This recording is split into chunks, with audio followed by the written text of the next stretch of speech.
Hey everyone, welcome back to App Mentor. In this video, I'm going to show you how you can farm Detoxident in one's human.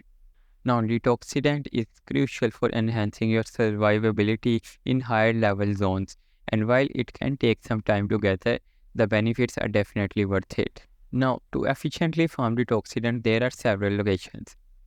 The first one are high level zones, so basically level 45 or above locations. These provides the best drop rates for Detoxidants. And definitely, these areas are tougher, the enemies are tougher, but the rewards are significantly better. Secondly, silos are excellent locations for finding detoxidants, especially the hard and pro variants. Thirdly, the Alternate Reality Research Institute is a very good location. Keep an eye out for yellow and black bags, med supply boxes, and med kit bags as they often contain detoxidants and its refined variants.